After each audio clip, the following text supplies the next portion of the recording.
Olá, bem-vindos ao nosso episódio 200 de E aí, professor? Pessoas sempre questionam por que eu não te pergunto como você vai. Tá bom, Marty, como vai você? Eu vou indo muito bem, obrigado. Que bom. É mesmo? Então parece que você precisa trabalhar mais, Martin. Bom, depende do que você quer dizer com como eu vou. Fisicamente, eu vou bem. Fisicamente você está bem, e mentalmente? Ah, agora diga pra gente. Você imaginava que chegaríamos tão longe com esse... Com esse programa? Não. Especialmente se você lembrar como começou. Nós não apenas começamos pequenos, mas veio os lockdowns da pandemia e nós seguimos adiante. E 200 episódios depois, nós ainda estamos aí irritando muita gente. Alguns diziam que a gente nunca ia conseguir. Mas hoje em dia tem gente pedindo pra gente devagar porque não consegue acompanhar. Pois é, Deus tem sido muito bom conosco. Mas não temos mérito nisso. Todo esse resultado nós devemos ao Senhor. Ele nos ajudou em tudo. Sim, e de onde vem o tema para os programas? Eu não tenho ideia de onde vem. Ocasionalmente, o noticiário pode até ajudar, mas há certas coisas que não podemos explicar. Você acorda com uma ideia repentina sobre alguma coisa, e aí você vai lá e faz um programa sobre aquilo. Deus que conduz as coisas, os pensamentos e os temas. E o interessante é que ele nos diz que ele promete que nos lembraria de todas as coisas. Então, às vezes, é alguma coisa que você lê, depois outra coisa que você vê, e aquilo dispara um processo, a partir do qual você deslancha. Nós realmente vivemos em tempos fascinantes. O tempo está acabando. A areia da ampulheta do tempo está quase no final. E hoje falaremos de um tema que tem tudo a ver com o fim dos tempos, o sábado, o teste universal. Ainda há tantos descrentes com relação a isso, tantos céticos. Eles questionam como esse tema pode ser importante. Por que vocês fazem tanto caso de um simples dia? E quem é que vai aceitar morrer por causa de um dia? Essa ideia é ridícula. Portanto, temos que estudar a fundo essa questão. A verdade é que esse tema será o clímax de todo o grande conflito. Sim, o grande conflito. E vale salientar que esse grande conflito é a respeito de Cristo. No fim, é tudo sobre Cristo. Esse grande conflito gira em torno de Lúcifer, conhecido como Satanás, e Jesus Cristo. E eu também queria mencionar que, apesar de falarmos sobre todos esses tópicos importantes, o que realmente traz sucesso a esta série são as pessoas que compartilham. Se as pessoas não compartilharem, então a mensagem não chegará aos becos da vida. E cada nação, tribo, língua tem que ser alcançada. As pessoas realmente deveriam fazer o download dos programas, porque não sabemos até quando teremos essa disponibilidade. A guerra vai se intensificar e certamente... Eles proibirão essa mídia. Eles restringirão o acesso às coisas. Então, isso aí que você falou é muito importante. Precisamos começar a acumular esse tipo de material. Sim, para que depois possamos entregá-lo de porta em porta. Nós não sabemos quando eles poderão exigir que você coloque uma senha para acessar a internet, exigindo de você que se adeque a certas regras para ter acesso. Nós acabamos de ver isso com o canal Little Light Studios. A plataforma Vimeo derrubou completamente o canal deles lá. Sim, e existem muitos canais importantes em outros países da mídia alternativa que estão enfrentando processos gigantescos e ameaças judiciais. A ideia é fechar esses canais. Sim, tem a questão da censura. Eu posso dizer aos nossos ouvintes que um dos nossos episódios, lá antigamente, o episódio 21, foi derrubado. Eles disseram que a gente quebrou alguma das políticas Mas não é relacionado a nada, como a pandemia ou coisa assim? Então, por que aconteceu? Por que foi derrubado? Pois é, ainda queremos investigar para saber. Mas a questão é que isso é uma advertência de que as coisas não estão caminhando bem para o futuro. Então, vamos continuar trabalhando. Vamos continuar fazendo com que a mensagem avance. Vamos mantê-la relevante para que todos entendam o grande conflito dos séculos, porque a mensagem final de advertência, as 3 mensagens angélicas, devem chegar a todos. E hoje vamos falar a respeito do sábado, o teste universal, que tem sido rejeitado por tanto tempo e ridicularizado também, zombado por todos. Mas eles gostem ou não, será o teste final. Mas antes de fazermos isso, Martin, nós precisamos orar. Sim, sim, vamos orar. Querido Pai, nós te agradecemos por esse programa de hoje. Precisamos da tua ajuda, do contrário, vamos errar em tudo aquilo que diremos. Então nos ajude, nos ilumine com o Espírito Santo para que esse episódio possa ser da maneira como o Senhor deseja. Em nome de Jesus, amém. Martin, vamos dar uma olhada na imagem aí atrás. Eu acho que ela é bastante clara, não é? Autoexplicativa. Eu penso que ela tem muitas informações e não são subliminares. Ali de um lado, numa mão, você tem o Estado e no outro, a Igreja, que está recebendo o seu poder do Estado. Você tem o Vaticano lá atrás e as cores que são mencionadas no livro de Apocalipse. O escarlate e a púrpura de um lado e no outro as estrelas, não é? Então, Martin, essa vai ser uma questão muito importante. As pessoas querem saber por quê. Martin, você está preparado para morrer por causa de um dia da semana? Não. Nem eu estou. Mas e se esse dia fosse atrelado a algo incrivelmente importante? Bem, isso faria diferença. E não é só uma questão de dia, mas um significado muito maior. Bem, aí faria muito mais sentido. Exatamente, não é? E se fosse uma questão de salvação? Essa seria a única razão para morrer por um dia. Muito bem. Então vamos mergulhar nesse assunto e ver para onde ele nos leva. Temos aí um artigo da Fox News, um jornal de direita, de 29 de maio. A luta perigosa é uma batalha pelo futuro da família e da nossa nação. Será então que há uma guerra acontecendo nos bastidores, que eles chamam de a luta perigosa?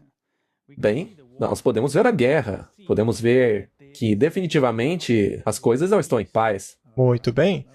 Aí, quando você olha o conflito entre o rei do norte e o rei do sul, será que isso nos mostra que, no fim, o rei do norte, que representa a Babilônia, naturalmente, ou o rei da Babilônia, e, por sua vez, é o poder da besta, que vai vencer o rei do sul, que é o secularismo. E ele vai tomar conta de tudo. Ele vai usar todas as armas à sua disposição. É uma luta, não é? Uma luta, conforme eles alegam, pela família americana, que é uma instituição sob ataque. A ameaça é tão real quanto a luta de 1814. Nossa nação está em desordem total. E é tudo por causa do colapso da família americana. Toda vez que ligamos os noticiários, vemos mais evidência disso. Estudantes apoiando o Hamas estão interrompendo graduações, rasgando diplomas, ocupando campos de universidades, depredando prédios e assediando estudantes judeus. Nossos jovens estão sofrendo com índices históricos de depressão e abuso de drogas, abandono de religião, se identificando com o estilo de vida LGBT e muito, muito mais. E, acima de tudo isso, jovens casais não estão nem mesmo iniciando famílias e tendo filhos, o que significa um colapso populacional ao qual nenhuma nação pode sobreviver. Eles consideram isso uma questão séria? Sim, claro. Será que eles querem mudar as coisas? Eles querem mudar para colocar a nação de volta nos trilhos da normalidade. Agora, com relação a esse colapso da família, não tem se falado muito no noticiário sobre essa questão do colapso familiar? E quem especificamente fala bastante sobre isso? O Papa, O Papa? ele sempre fala. Tudo o que ele fala tem que ver com a família. Sim. Temos aqui um artigo da News Media. Famílias são o tesouro da Europa. E isso vem de Bruxelas. Também é de abril de 2024. A Aliança Europeia pelo Domingo organizou um seminário nesta manhã com membros do Parlamento Europeu, representantes do comitê, líderes de sindicato, especialistas em políticas e conselheiros religiosos. Bem amplo, né? É impressionante o quão amplo isso é. E esse pessoal não para quieto. Essa Aliança Europeia pelo Domingo. Sim. E agora você tem o lado americano, não apenas o lado europeu. Será que os 10 chifres estão envolvidos aí? Com toda certeza. A Bíblia não fala dos 10 reis que darão seu poder à besta? Sim, e ela também está sempre envolvida. O encontro foi intitulado A Importância da Proteção ao Domingo nas Iniciativas Políticas da Europa na Questão de Saúde Mental e Solidão. Essas questões não foram mencionadas também no artigo da Fox? Sim. De uma maneira similar. É um problema universal, não é? E apenas uma questão. Como eles fazem essa conversa similar? Porque, Vem de fontes semelhantes. sim, vem de fontes semelhantes. Sim, E o que dizer da propaganda? Será que é... parte de tudo. Então, eles estão falando sobre esse encontro do Parlamento Europeu, etc, etc, etc, em apoio à campanha da Aliança Europeia pelo Domingo. A Aliança Europeia pelo Domingo convidou os acionistas para discutir o papel de um tempo livre sincronizado. Olha só essa terminologia. O argumento antigamente sempre foi: não importa qual dia você descanse, Conquanto que você descanse. basta ter um dia da semana. Mas agora o discurso mudou. Agora não pode ser qualquer dia, tem que ser o domingo. Deve ser um descanso sincronizado. A gente sempre disse aqui que a coisa caminharia nessa direção. Sim. Ora, por que tem que ser um dia sincronizado? A razão pela qual deve ser um dia sincronizado é porque o pai, a mãe e os filhos têm que ter todos o mesmo dia livre para restaurar a família. Essa é a questão. Então, a Aliança Europeia pelo Domingo não está ligada a essa questão dominical? Ora, é um dos braços que a besta está usando para implementar o decreto dominical. Eles dizem que isso é o antídoto para os problemas de saúde mental. Então, o centro é a família. Essa é a grande questão. Claro, haverá outras questões também, como clima, etc. Mas a questão central é a família. Veja, se todos guardarem um dia, as emissões de carbono também vão diminuir. Então, não importa em qual dia seja. Mas, se você envolve a questão da família, aí esse dia de descanso tem que ser sincronizado. Tem que ser todos no mesmo dia. Isso me lembra do projeto 2025, lembra? Sim. Ele irá oficializar o domingo. E você acha que, se você se opor a isso, algumas pessoas ficarão irritadas e que os poderes vigentes virão a perder a paciência com os detratores? Eu também acho que sim. Muito bem, vamos voltar na história, apenas para lembrar as pessoas desta questão. Papa Francisco diz que trabalhar aos domingos impacta negativamente as famílias e as amizades. Veja só a questão de novo aí. Talvez seja a hora de nos perguntarmos se trabalhar os domingos é verdadeira liberdade, disse o Papa. Então, não é uma questão de sobrevivência econômica e movimento no mundo. Segundo ele, temos que nos perguntar se trabalhar os domingos é verdadeira liberdade. Se você quer liberdade, então você tem que guardar o domingo. É isso que ele está dizendo? Jesus não disse que ele nos libertaria? Sim. Então, a liberdade só é achada em Cristo. Mas parece agora que a marca da besta, que está sendo proposta por ele, e nós vamos falar sobre isso daqui a pouco. Bem, veja só, é como você sempre diz, ele é um mestre da reversão. Porque, na verdade, Deus também queria que o homem desfrutasse desses benefícios por meio do sábado. Sim. Então, vamos dar uma olhada nessa questão do sábado e domingo. Por que é um negócio tão importante assim, né? Temos aqui um artigo de 30 de maio, da Tribuna Independente. Quem escreve aqui é um pastor. Todo mundo já ouviu falar do restaurante Chick-fil-A. Esse restaurante optou por não abrir nos dias de domingo. E este é um lembrete vivo de duas coisas. Primeiro, de que os seres humanos precisam do sábado. E é importante salientar o quão cheios estão os estacionamentos deles durante a semana. Portanto, economicamente, eles não estão se prejudicando ao não abrirem de domingo, certo? É uma das questões. É isso que ele está tentando dizer. Mas por quê? Talvez Deus está olhando com favor a eles por guardarem o princípio do sábado. Só que eles não guardam o sábado, estão guardando o domingo, que é o primeiro dia da semana, é o dia que o Papa estabeleceu. É um sábado mundano, então. Sim. Hoje eu gostaria de motivá-los a confiar em Deus por meio do princípio da guarda do sábado. Será que excesso de trabalho não está afastando a sua família? Olha aí de novo a questão da família. É o tempo todo. Esse é o argumento deles. O colapso da família, que está muito rápido hoje. O discurso está caminhando nessa direção. É isso que eles querem. E por que querem tanto assim? O que está por trás disso, Martin? E nós temos também o sábado da terra. Por que guardar um sábado da terra por semana? Eles ainda estão falando sobre isso, Martin. Mas, uma vez que ele se torne sincronizado, você terá que trabalhar nos outros dias. Como as pessoas vão guardar um sábado da terra se não acontece no mesmo dia, né? Pois é, eles dirão que os outros dias da semana não servem como descanso. Sim. Então, por que guardar o dia do sábado da terra? Precisamos poupar energia. Isso ajuda a combater a mudança climática e ajuda o ambiente, porque a maioria das fontes de energia produzem poluição e gases estufa quando são queimados. Reduzir o consumo de energia por 1/7 ao guardar o dia do sábado, uma vez por semana, teria um impacto positivo no nosso ambiente e ajudaria na crise ambiental que estamos vivendo agora.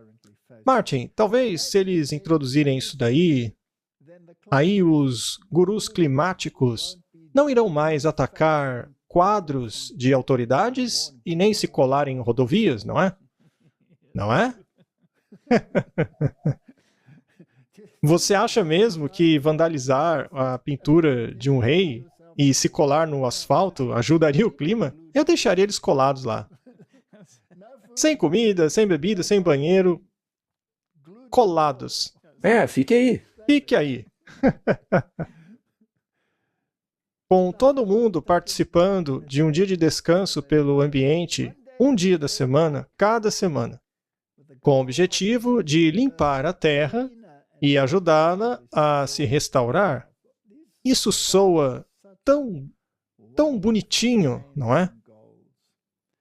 Mas eles têm o cheiro da morte neles, porque é baseado em uma mentira. 0,04 é a porcentagem de dióxido de carbono. E se você for às enciclopédias de 120 anos atrás, verá que essa era a concentração de dióxido de carbono na atmosfera. E se você perguntar aos gurus modernos como é hoje, eles dirão exatamente o mesmo. Não mudou, apesar da Revolução Industrial. Então, isso é baseado em... Olha, eu não posso nem dizer o nome, senão vou entrar em encrenca. Mas você já deu uma bela descrição, você se lembra? Qual? Achismo. Achismo? Vamos refrasear isso e chamar de idiotice. Muito bem. Então, Martin, vamos nos certificar quanto do que se trata essa questão. Mas temos que cavar mais fundo e ver por que ela é tão importante. Será que é só uma questão de um dia? Ou é um teste universal? Veja, O problema é que existe um decreto de morte que estará associado a ele. Então, isso é muito importante. O Catecismo do Concílio de Trento para os párocos diz o seguinte: a Igreja de Deus achou por bem transferir a celebração e observância do sábado para o domingo. Esta citação vem diretamente de uma respeitável fonte dentro do catolicismo romano. Ela diz que a Igreja Católica transferiu o sábado para o domingo. Nós já falamos sobre isso muitas e muitas vezes. Nós não vamos repetir aquilo que já dissemos antes. Hoje iremos de um ângulo totalmente diferente. Posso fazer uma pergunta rápida? Porque algumas pessoas, que em nosso país, por exemplo, veja, a Igreja Católica é uma minoria aqui. E as pessoas dizem, ora, por que eu vou me preocupar com a Igreja Católica? Porque é dela que as pessoas pegam as suas informações e doutrinas. Até mesmo as outras igrejas, não é? Exatamente, as outras igrejas. E é claro que as pessoas não sabem disso. Porque os líderes adoram jogar a história debaixo do tapete para ter paz com a Igreja Católica. Mais um catecismo da Igreja Católica. Mais uma fonte oficial. Com respeito à liberdade religiosa e ao bem comum de todos, os cristãos devem buscar o reconhecimento dos domingos e dos dias santos da Igreja como feriados legais. Ou seja, quem é que está pedindo por uma legislação dominical em seu próprio catecismo? A Igreja Católica. Muito bem. Então, não resta dúvida de que a Igreja Católica está movimentando essa questão do domingo. E por quê? Porque ela alega que é a marca da sua autoridade. E, portanto, a obediência a essa lei seria o reconhecimento da autoridade dela acima do da Bíblia. Vamos dar uma olhada na questão sábado, domingo e eventos finais. Será que realmente haverá um teste universal? Segundo Tessalonicenses 2:7, Paulo diz: pois o mistério da iniquidade já opera, ou seja, já na época dele. Somente há um que agora resiste até que do meio seja tirado. E então será revelado o iníquo, a quem o Senhor desfará pelo assopro da sua boca e aniquilará pelo esplendor da sua vinda. A esse cuja vinda é segundo a eficácia de Satanás, com todo o poder e sinais e prodígios de mentira, e com todo o engano da injustiça para os que perecem, porque não receberam o amor da verdade para se salvarem. Estas são as das palavras mais duras da Bíblia. Sim. Não dá para abrir concessões aqui. Isso é uma guerra. Muito bem. E quem é aquele que tinha que ser tirado do caminho para que o mistério da iniquidade pudesse crescer e dominar o mundo? E veja que isso duraria até o fim dos tempos, até a vinda de Cristo, quando finalmente seria destruído por ele, por Cristo. Então tem que ser um poder que surge e que já trabalhava na época de Paulo e eventualmente receberia poder quando alguma coisa que está sendo segurada seria removida, para que então esse poder continuasse até que Cristo voltasse para destruí-lo. É importante saber que não há pausa. Não há pausa de tempo. Ele vai até o fim. E o que ensinaram os reformadores? Basta ler Romanismo e a Reforma, de Grayton Guinness, e você verá o que ensinou a Igreja da Inglaterra antes de voltar ao catolicismo. Ela dizia claramente que quem segurava esse poder era Roma pagã, e quando Roma pagã foi removida do poder, aí o catolicismo romano poderia surgir. E esse é o mistério da iniquidade. Então você tem o mistério da iniquidade, que seria destruído, que está em justa oposição a 1 Timóteo 3,16. E, sem dúvida alguma, grande é o mistério da piedade. Então nós temos o conflito entre o mistério da iniquidade e o mistério da piedade. E qual é o mistério da piedade? É o que Deus se manifestou em carne. E quem é esse? Jesus. Justificado no Espírito. visto por anjos, pregado aos gentios, crido no mundo, recebido na glória. O mistério da piedade está totalmente ligado a Cristo. Então é triste que as pessoas possam, de qualquer forma ou maneira, tentar diminuir Cristo. Não podemos fazer isso. Então, naturalmente, temos dois mistérios aqui. Esse aqui é um super mistério que será estudado por toda a eternidade. Já esse aqui é o mistério da iniquidade, que tem sido estudado por quase 2000 anos. E infelizmente, até nos dias de hoje, ainda é um mistério. E é chamado de anticristo porque ele se opõe a Cristo e se coloca no lugar de Cristo. Então aqui temos dois contrastes que precisamos conversar a respeito. O que é iniquidade? Se é o mistério da iniquidade, então temos que falar a respeito da iniquidade, certo? Levítico 5,17. E se uma alma pecar e cometer qualquer uma dessas coisas que são proibidas de serem feitas de acordo com o mandamento do Senhor, ainda que não soubesse, contudo, será culpado e levará a sua iniquidade. O que é iniquidade, então? Pecado. Pecado. E qual a definição de pecado, Martin? Transgressão da lei. Muito bem. E então podemos refrasear assim: se uma alma transgredir a lei de Deus, com qualquer uma dessas coisas que são proibidas pelos mandamentos do Senhor, então ele é culpado, ainda que não soubesse, e levará a sua iniquidade. Posso refrasear assim? Claro. Salmo 94, 20. Porventura o trono de iniquidade te acompanha, o qual forja o mal por uma lei? Então, de novo, Será que tem um poder que se chama de trono de iniquidade, com o qual não deveríamos ter companhia, e que ainda por cima forja o mal por meio da lei? Ele tem a sua própria lei? sim.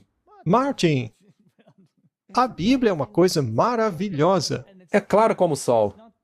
Não é um mistério. Se pode ler ali mesmo. É o que a Bíblia diz. Então, iniquidade, esse poder, tem um trono.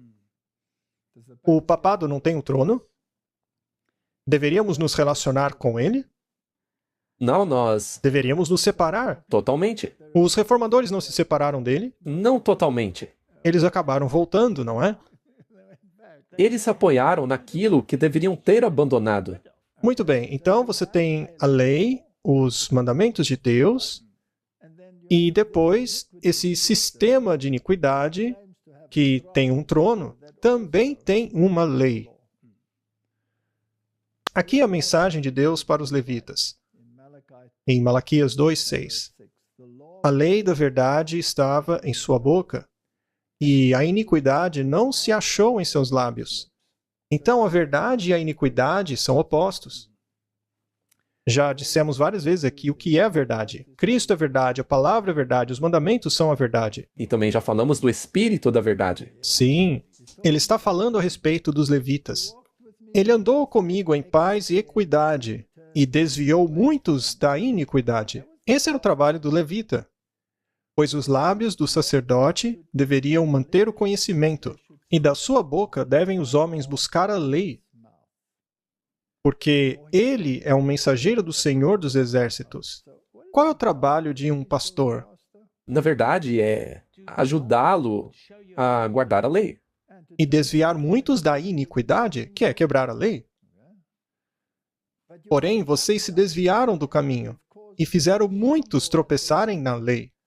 Corromperam a aliança de Levi, diz o Senhor dos Exércitos. Por isso também eu vos fiz desprezíveis e indignos diante de todo o povo, visto que não guardastes os meus caminhos, mas fizeste acepção de pessoas na lei. Então, eles não quebraram toda a lei, mas guardaram parte dela. Não é? Muito bem, Martin. Isso aí é fascinante. Acho que está claro aonde queremos chegar. Você não pode, sem consequências, ir contra a lei de Deus, porque isso é ir contra a autoridade dele. Vamos nos aprofundar ainda mais. Colossenses 1:26. Até mesmo o mistério que tem sido escondido por séculos e gerações foi agora manifesto aos seus santos. Hoje, sabemos o que é o mistério. Deus se tornou homem, redimiu a humanidade e voltou para o céu. Jesus Cristo. A quem Deus faria conhecido quais são as riquezas da glória desse mistério entre os gentios, que é Cristo em vocês, a esperança da glória. A iniquidade e Cristo em nós, a esperança da glória, são dois opostos. Sim, não pode se unir os dois. É impossível unir os dois. Não há mistura. Efésios 1:9. Tendo tornado conhecido a nós o mistério de sua vontade, de acordo com a sua boa vontade, que propusera em si mesmo, de tornar a congregar em Cristo todas as coisas, na dispensação da plenitude dos tempos, tanto as que estão nos céus como as que estão na terra. Tudo gira em torno de Cristo e tem que voltar a Cristo. Esse verso não implica que algumas coisas não deram errado no céu e deram errado na terra? Sim, com certeza. Mas na plenitude dos tempos, ele reunirá todos que estão em Cristo e os que não estão serão destruídos pela glória de sua vinda. É para isso que tudo está caminhando. É nessa direção que estamos caminhando. É o desfecho entre Cristo e o diabo. Será um conflito entre duas leis. Porque o mistério da iniquidade, o trono da iniquidade, também tem uma lei. Agora, o sábado é um teste de lealdade. Vamos explorar isso um pouco. Como você disse no início, será que é uma questão apenas de um dia da semana? Será que é só isso? Ou será que esse dia está atrelado a algo? O sábado é um teste de lealdade, assim como foi a árvore do conhecimento do bem e do mal. Algumas pessoas vão discordar nesse ponto, mas aqui está dizendo categoricamente que o sábado é um teste de lealdade, da mesma maneira que a árvore do conhecimento do bem e do mal também foi. Não havia razão lógica para não se comer da árvore, a não ser aquilo que Deus havia dito. Você concorda? Claro. Por exemplo, será que parecia uma fruta boa? Sim. Qual o problema então? Nenhum problema. E a serpente estava comendo livremente do fruto também. Era um fruto bom de se olhar e bom de se comer. A Bíblia diz isso. Agora, o sábado é o único mandamento do Decálogo que não tem razão lógica para ser guardado, a não ser pelo fato de Deus ter ordenado. É a pura verdade. Sendo assim, é um teste do mesmo calibre que aquele que Adão e Eva tiveram que enfrentar. Agora, por que Deus instituiria tal lei para a humanidade se não havia tal lei no céu? E por que eu digo isso? Bem, é porque a Bíblia diz que o sábado foi feito para o homem. O sábado foi introduzido no 7º dia da semana da criação. Portanto, é uma lei para a humanidade. Mas será mantida como um teste universal para toda a criação no futuro próximo, assim como agora também. O sábado foi feito para o homem e o Filho do Homem é o Senhor do sábado. Imagine que você declare ser o Senhor do seu lar. Faria sentido você então expulsar sua família de casa, dizendo que não fazem mais parte daquilo? Não. Isso não faz nenhum sentido. Se você declarou ser senhor de algo, como você vai jogar fora esse algo? Definitivamente não. Esse, na verdade, é um bom ponto. Por que você faria isso? Não faz o menor sentido. Se você é o senhor do sábado, faz sentido você mesmo chegar, tá, vou jogar o sábado fora agora. Realmente é um ótimo ponto. Não faz o menor sentido. Então, por que essa lei começou com a palavra lembra-te? E as outras 9 mandamentos não? Porque, como você disse mais cedo, é a única lei que só faz sentido obedecer porque Deus ordenou. Muito bem. Agora, Martin, se Deus disse assim, se ele disse lembra-te, Isso não implica que foi esquecido? Seguindo a lógica, sim. E ele sabia que iriam esquecer de novo. Muito bem. Temos aqui uma citação de cartas e manuscritos. O sábado foi instituído no Éden. E não antes, Martin. Então, é uma nova lei. E também não no Monte Sinai, né? Não, não. Foi no Éden. E você pode ler isso na sua Bíblia, em Gênesis capítulo 1 e 2, e você verá quando foi instituído. É um sinal da criação pela observância, o qual toda a humanidade pode significar o seu reconhecimento de Deus como Criador dos céus e da terra. Em outras palavras, se você guarda o sábado, você está reconhecendo que Jesus Cristo é o seu Criador. Porque a Bíblia diz claramente que todas as coisas foram criadas por Ele e para Ele, e sem Ele, nada do que foi criado se fez. Nada. Isso não inclui Lúcifer? Sim. Muito bem, então o sábado foi instituído no Éden. Portanto, não era uma lei que era guardada antes, porque ninguém no céu jamais tinha duvidado de Deus como sendo seu Criador. Não havia necessidade de lembrar a criação disso até que alguém se esqueceu disso. Se esqueceu que Deus é o Criador. Não é um ponto válido? Exatamente. É realmente um ponto muito bom. Então vamos cavar ainda mais fundo. O sábado e a árvore do conhecimento do bem e do mal. Guardar o sábado ou deixar de comer o fruto da árvore não tinha base racional. Não havia razão para não comer aquele fruto.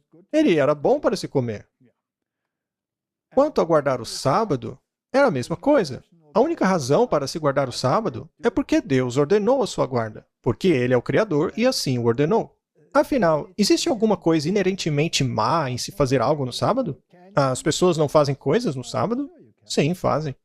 Então, obedecer os mandamentos com relação a essas duas ordenanças é algo baseado unicamente no assim disse o Senhor. Porque, como já mencionamos antes, os outros 9 poderiam ter sido dados por qualquer Deus. São mandamentos lógicos. Sim, os outros 9 são mandamentos lógicos. Não roube, não minta. E é por isso que as pessoas não atacam os outros mandamentos. O fruto da árvore era bom de se olhar e comer, e o sábado é bom para se trabalhar. Como eu sei disso? Porque já foi provado que o sábado é o dia mais ocupado da semana. Todo mundo está trabalhando no sábado. E ainda assim, ninguém caiu morto por estar trabalhando no sábado. Portanto, parece ser ok trabalhar no sábado. Qual seria a única razão, então, para não se fazer isso? Porque Deus ordenou. Do contrário, não haveria problema. Mas Deus disse, não trabalhe. Tá, e se eu declarar a quarta-feira como o dia universal de descanso? Eu chegar para você e disser, você não trabalhará na quarta-feira, o que você me dirá? Olha, muito obrigado, mas eu vou fazer o que quiser na quarta. Você não dará a mínima para mim, não é? Por que precisa ser alguém com autoridade? Mas e se o Papa dissesse isso? Olha, a minha reação seria a mesma. Seria a mesma reação, né? Mas e se o Papa disser, se você não me obedecer, eu vou queimar você na fogueira, vou matá-lo? Nesse caso, as pessoas obedeceriam a ele. A menos que houvesse uma razão mais forte, né? Então, a obediência, Martin, a esses dois mandamentos é o teste final de lealdade e fé na palavra de Deus. Eu vou fazer isso porque Deus mandou. E ele disse, lembra-te, para que eu não esqueça que ele é o meu Criador. Será que alguém esqueceu que Deus era o seu Criador? Sim. Lúcifer foi o primeiro. Ele se esqueceu, não é? Com certeza. Muito bem. E por quê? Porque ele queria ser como Deus. Ele queria ser como Deus. Muito bem. Mas, Martin, e se eu chegasse para você e dissesse, eu quero que você faça o que eu estou dizendo porque eu te criei. Que evidência empírica você tem que eu criei você? Nenhuma. Nenhuma. Apenas a minha palavra, não é? Como assim, você diria? Eu me pareço exatamente como você? Não há razão para você fazer o que eu digo.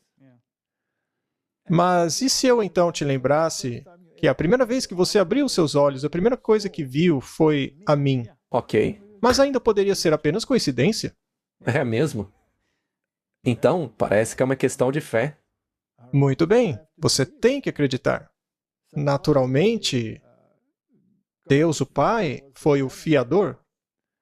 Eles não apenas não creram em Cristo, mas não creram no Pai. Sim, Você concorda? sim, Porque o Pai disse: "Esse é o meu filho amado, eu quero que vocês o adorem."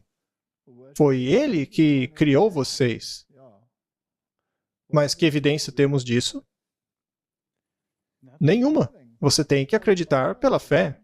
e a prova será exibida através do caráter ao longo do tempo. Você pelo menos sabe de onde veio. Você veio dos seus pais. E eles sabem de onde vieram. Vieram dos seus avós. E podemos ir até Adão. Mas Adão teve apenas um vislumbre de uma face e de uma pessoa dizendo: "Eu sou o seu Criador." Você acredite ou não? Muito bem.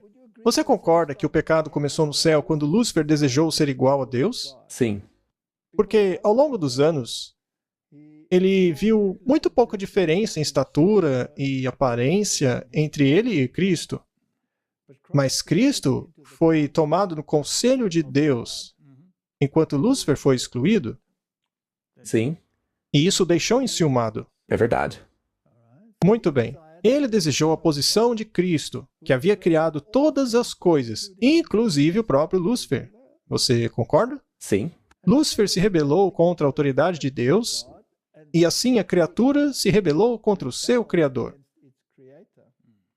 Mas Deus não é apenas o Criador, mas também o mantenedor. sim. E é aí que você pode ver claramente a prova de que ele era o Criador. Tá, mas você consegue ver Cristo sustentando a sua vida ou você apenas está experimentando isso? Experimentando. Então você ainda precisa de alguma prova empírica. E Satanás não viu a prova empírica. Então ele achou que era igual a Cristo, achou que era independente dele. Agora, se você é igual a Cristo, e Cristo é o Criador, e Cristo é Deus, então o que seria você? Deus. Deus, não é mesmo? Muito bem. Neste caso, de onde você teria vindo? Você não tem certeza, mas, obviamente, você seria Deus. Então, Deus deve estar em tudo, incluindo você. Isso não é panteísmo? Pela primeira vez na história do universo, um ser criado ignorou a sua dependência necessária de seu Criador para tentar forjar o seu próprio caminho. Martin, você concordaria com isso? Martin, no fim, o que ele fez foi dizer: "Eu não acredito que você é o meu Criador. Para mim, nós somos iguais. Logo, se você é Deus, eu também sou. E se eu sou Deus, eu não preciso das suas regras. Eu sou perfeitamente capaz de criar as minhas próprias. Você não é meu chefe. Cai fora." Foi o que ele disse. Mas ele enfrentou um problema com a questão do sustento. Ele não percebeu, mas ainda assim ele diz: "Eu sou independente de você. Eu não preciso de você para eu existir." E achou que é Deus. E aí ele vai para Adão e Eva e os convence da mesma coisa. Exato. Porque ele acredita que ele é autossustentável e diz ao casal: Deus não quer que vocês saibam disso. Muito bem. Então, ele se rebelou contra a ideia de que ele era submisso a um Criador mantenedor. Agora, se formos para Hebreus 1:3, nós vemos que é dito, com relação a Jesus, que ele é o brilho da sua glória e a expressa imagem da sua pessoa, se referindo a Deus, e sustentando todas as coisas pela palavra de seu poder. Quando ele, por si mesmo, tendo nos livrado de nossos pecados, sentou à direita da majestade no céu. Ele não está sustentando tudo pela palavra de seu poder? Vamos deixar isso claro. É Cristo que está segurando tudo com seu poder. Então Cristo não é o mantenedor? Sim, ele é Deus. É aquele que sustém todas as coisas. Agora, Satanás tem um grande problema no céu. Ele é um ser criado que diz ser independente do Criador. Ele diz ser igual ao Criador. Não precisa dele. E, portanto, ele tem a sua própria lei. Ele não quer a lei do Criador, porque ele, sendo Deus, pode fazer suas próprias regras, organizar sua própria vida. Ele não acredita que Deus é o seu sustentador. Ele se esqueceu disso. Sim, A um certo ponto, ele sabia ter sido criado, mas se esqueceu. Muito bem. Então, vamos um pouco mais adiante com essa ideia. Então, Satanás chega e espalha a mentira de que nenhum de nós precisa de Cristo. porque somos todos deuses. Afinal, não havia evidência de que ele havia sido criado por Deus. Ele tinha que confiar na palavra de Deus. E aonde estava a evidência de que Deus te sustenta? Portanto, ser um Deus implica em independência de Deus. Você concorda? Claro. Implica em independência de suas regras e autoridade. Independência da lei dele e de seu poder sustentador. Não faz todo sentido? É perfeitamente lógico. Afinal, se você é Deus, você não precisa de um outro Deus. Significa se libertar das correntes da submissão e fazer tudo aquilo que você quer em seu coração. Eu não tenho que dar ouvidos a você. Exato, essa foi a atitude de Lúcifer. Uma atitude que vemos no mundo todo hoje. Estranho como possa parecer, Martin, a maioria da humanidade acredita nessa mentira. E isso serve como base para muitas religiões do mundo. Ocultismo, paganismo, hinduísmo, budismo, o movimento da nova era e até mesmo alguns movimentos cristãos como o catolicismo, o mormonismo, assim como vários pregadores evangélicos se apegam a essa doutrina. Há vários por aí que alegam ser iguais a Deus, como Kenneth Copeland e Benny Hinn e vários outros. A lista é longa. Eles acreditam serem deuses. Até mesmo o catecismo católico diz algo semelhante. Mas antes, vamos continuar aqui. Quando Lúcifer se rebelou e esqueceu de sua dependência e de sua origem, qual foi a resposta de Deus para esse lapso de memória? Ele criou o homem e o sábado. E por que Deus criou o sábado? Para lembrança. Para lembrá-los da sua dependência. Dependência do Criador e do mantenedor. Então, não foi um teste à humanidade para que esta reconhecesse que ele era o Criador e o seu sustentador? Sim, Então, o sábado é o teste máximo na lei de Deus para lembrar a humanidade de suas origens e de que Deus é o seu mantenedor. Ela precisa de Deus para viver. E ele disse: se vocês não obedecerem a esses princípios, vocês morrerão. No dia em que comerem, vocês morrerão. Eles morreram naquele dia? não naquele dia, mas no dia cósmico, digamos assim, eles morreram. Muito bem, se um dia equivale a 1000 anos, então um dia cósmico seriam 1000 anos. E todos eles morreram. Cada ser humano que já viveu, até mesmo o mais velho, que era Matusalém, morreu do primeiro dia cósmico. Muito bem. Agora, vejamos o que diz o Catecismo Católico. Nós já olhamos isso antes em outros episódios, mas vamos mostrar de novo. Artigo 460 do Catecismo Católico diz: a palavra tornou-se carne para nos tornar participantes da natureza divina. Por essa razão, a palavra tornou-se homem e o Filho de Deus tornou-se filho do homem, para que o homem, ao entrar em comunhão com a palavra, e assim receber a filiação divina, pudesse tornar-se um filho de Deus. Pois o Filho de Deus tornou-se homem para que nós pudéssemos nos tornar Deus. Tem algum problema aí, Martin? Soa como Lúcifer. Sim. Afinal, a Bíblia diz que ele foi dado poder e grande autoridade. O Filho unigênito de Deus, querendo nos tornar participantes de sua divindade, assumiu a nossa natureza para que ele, ao se tornar homem, pudesse tornar os homens deuses. Isso aí não é mentira da serpente? Martin, se você é Deus, então você não precisa de um criador, você não precisa de um mantenedor. Você tem um ciclo eterno.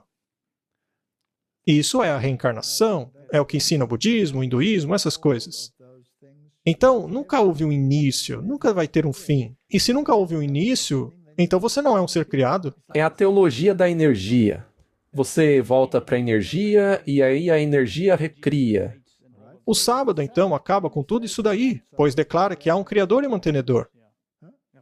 Sim, ele aponta para Deus.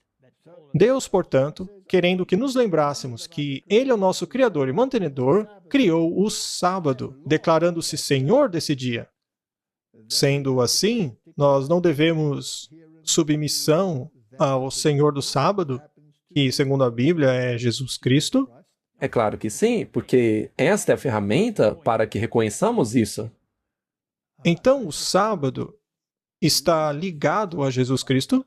Claro, não dá para separar os dois. Então, ao guardar o sábado, você está reconhecendo que Ele é o seu Criador, mantenedor e que sustenta tudo, certo? Muito bem. Sendo assim, o sábado não é muito importante? Claro, é isso que eu ia dizer. Ele se torna uma questão de salvação, de vida. Então, esse dia está ligado à morte ou à vida. Muito bem. E se alguém diz, eu sou Deus, eu não preciso do sábado? Isso não é rebelião? Claro, claro que é. Então, se você diz que não precisa de Deus, se diz, eu não preciso de você, eu não quero você, Deus, eu faço a minha própria lei, eu não preciso que o Senhor me sustente. Neste caso, Deus não teria o direito de dizer, tá bom, então devolva a vida que eu te dei. Claro, E o que acontece se ele toma a vida de volta? você deixa de existir. Você morre, não é? E pode ser uma coisa muito perigosa, porque mesmo que você diga, eu vou escolher o meu dia para adoração. Ora, isso também é se colocar no lugar de Deus. Você se torna Deus. Se você diz, eu não vou reconhecer o dia do sábado, mas vou criar a minha própria lei, você não está se declarando um Deus? Isso é muito claro. Toda pessoa que, sem saber, nos dias de hoje ainda, guarda o domingo, que é a lei do mistério da iniquidade, que é o catolicismo romano, e não indivíduos, tá? Mas qualquer um que faça isso está consentindo e confirmando que eles têm autoridade própria, sendo assim deuses. É o que diz o catecismo católico. De acordo com o próprio catecismo deles. É por isso que é tão perigoso dizer que você pode guardar qualquer dia, até mesmo o domingo. Se Jesus tivesse dito, tá bom, eu vou mudar o dia, tá? Nesse caso, ele não estaria se descaracterizando como criador e mantenedor? Claro que sim. Então ele pode mudar? Não. Jesus está ligado a esse dia, porque é este dia que o reconhece como Criador. Se ele muda o dia, Foi ele que criou esse dia, porque ele criou todas as coisas. Ele também criou o sábado como um lembrete da sua dependência. Então, a criatura ou o vaso não pode dizer ao oleiro o que ele deve fazer. E se você não reconhece isso, então você está criando uma lei para si mesmo. Você está se colocando como Deus. E esse não é o cerne do grande conflito? sim, começou lá no céu. Muito bem. Vamos dar uma olhada nas outras religiões. Esse artigo é muito interessante. Ele é do site dos Bereanos e foi escrito por um historiador muito famoso, um historiador cristão, o Dave Hunt. Foi escrito em 2019. Evidências da invasão ocultista, seguindo a serpente. Estamos mostrando para que as pessoas não digam que somos nós dizendo isso, pois se trata de um fato histórico. E essa pessoa, naturalmente, vem de uma linha de pensamento protestante, mas ele não é um guardador do sábado. Agora, veja só o que ele escreveu. Eu vou ler todo o artigo, porque eu acho muito importante. A promessa que a serpente fez a Eva de tornar-se Deus é o fundamento do ocultismo, paganismo, hinduísmo e do movimento da nova era. Bastante claro, né? todos eles dizem serem Deus.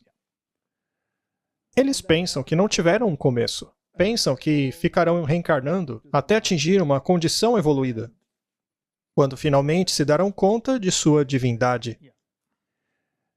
Na edição de janeiro de 1931 da Revista Ocultista, uma revista para todos, foi publicado um artigo intitulado O Despertar do Eu Divino.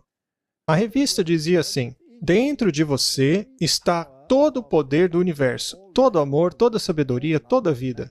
E a revista chamava esse poder de o poder da serpente. Veja só. Então, isso aí é fato.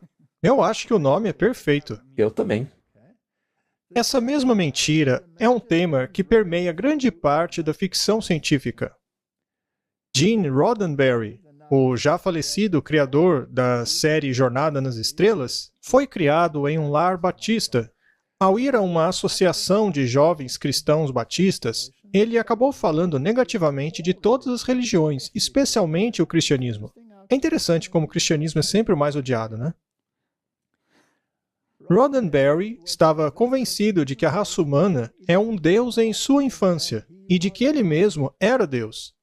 Essa série de TV não impacta a humanidade hoje? É o que eu queria dizer. Ela causou um impacto enorme por muitos anos já, desde a década de 60. Sim. E até hoje é uma série muito popular. Correto? Ele continua. Agora, em nenhum outro lugar, a mentira da serpente é proferida mais abertamente e de maneira honrosa do que no mormonismo. A partir dos púlpitos do Tabernáculo dos Mormons, em Salt Lake City, em 8 de junho de 1873, o líder mormon Brigham Young declarou: o diabo contou a Eva a verdade sobre a divindade. Eu não culpo a nossa mãe Eva. Eu não quereria que ela deixasse de comer o fruto proibido por nada nesse mundo. E ele continua dizendo que através do dom do pecado, o homem pode atingir a divindade. E ele foi considerado um profeta pelo movimento mormon. Em aparente harmonia, o psicólogo Rollo May chamou o pecado de Eva de Felix Culpa, ou queda bem-aventurada. O Joseph Smith até admite que ele caiu, mas que caiu na direção correta. Joseph Smith fundou esse culto que deseja atingir a divindade. Joseph Smith ensinou que a matéria e a inteligência sempre existiram, ou seja, nós não fomos criados. E a ascensão à divindade é uma coisa que sempre foi buscada. Deve haver, portanto, um número infinito de deuses no mormonismo, apesar de os mormons dizerem que lidam apenas com o Deus deste mundo, que, coincidentemente, é o nome que a Bíblia dá a Satanás, conforme 2 Coríntios 4:4. Os rituais secretos dos templos mormons são o primeiro passo para os homens mormon em sua busca por seus deuses, nessa longa estrada da exaltação. Quem está escrevendo isso é um historiador cristão, ok? Ele continua. O mormonismo teve a aprovação de Norman Vincent Peale. A gente já vai falar mais disso, tá? Que foi o orador principal na celebração do 85º aniversário do presidente Kimball em 1980. Ele chamou os líderes mormon de homens de Deus, que estão fazendo a obra de Deus, e pelos seus frutos os conhecereis. Pelo fato de Kimball ser, entre aspas, tão espiritual, Peale pediu a ele que o abençoasse. A Bíblia diz claramente que aquele que abençoa é maior do que aquele que está sendo abençoado, não é?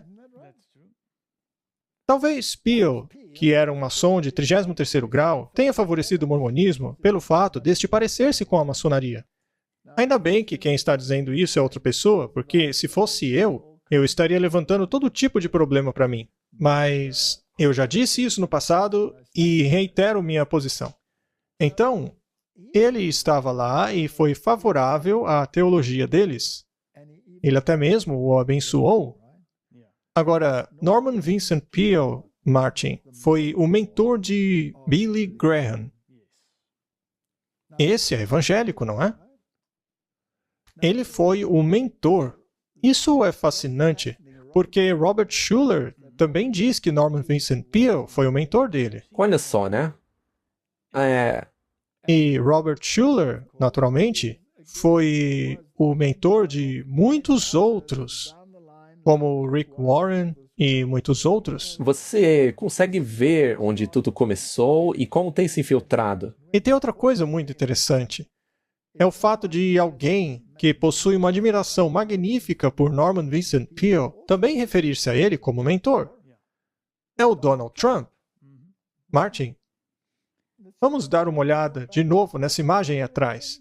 Sábado, o teste universal. Martin, a coisa não está ficando interessante?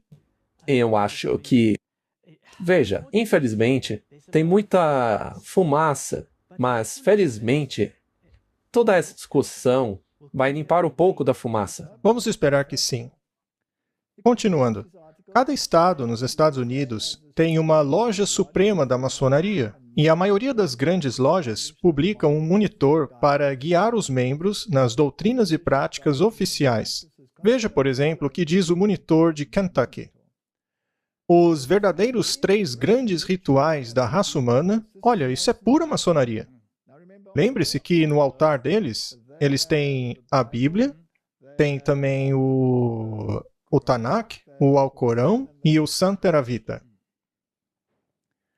Os 3 verdadeiros grandes rituais da raça humana são os rituais do Prajapati, do antigo hinduísmo, a missa da igreja cristã, obviamente da igreja católica, e o 3º grau da maçonaria. Juntos, esses rituais testificam do conhecimento mais profundo da alma humana, o de que Deus se torna homem para que o homem possa tornar-se Deus. E isso é pura linguagem da serpente. E é interessante que eles incluam nisso a missa. Sim, e Roma diz que o fato de terem mudado o sábado para o domingo é a marca da autoridade dela. Por outro lado, Jesus quer que nos lembremos do sábado para não esquecermos de onde viemos e de que Ele nos sustenta. E de que ele é a nossa autoridade. Sim, e se negligenciarmos a autoridade dele e de sua lei, quais serão as consequências? A morte. Martin, você acha que é importante que a humanidade saiba que se engolir essa mentira vai morrer? Para sempre? Ora, é claro que é importantíssimo. Pois é. Libertar-se do sábado é libertar-se de sua dependência de Deus. Basicamente, é declarar-se Deus. Você acha que faz sentido agora? Certamente. E eu espero que as pessoas possam compreender, porque para mim mesmo me fez ver isso de uma outra maneira, O sábado? o sábado. Muito bem. Martin, a humanidade começou com o sábado? Sim. Sim, não é? Sim, o sábado foi instituído na semana da criação. E não seria lógico que terminasse com o sábado? Pois é. Porque aqueles que não se lembram de onde vieram e de quem os sustenta acabarão morrendo. O Apocalipse não diz isso? Sim. Muito bem. A importância do sábado, veja, isso vem do grande conflito. Como o memorial da criação, é o de que ele mantém sempre presente a verdadeira razão do porquê Deus é digno de adoração. Porque Ele é o Criador, e nós somos suas criaturas. Se somos criaturas, não somos deuses. Nós somos o vaso e não o oleiro. Portanto, o sábado está na fundação da adoração divina, pois ensina essa grande verdade da maneira mais impressionante. Nenhuma outra instituição faz isso.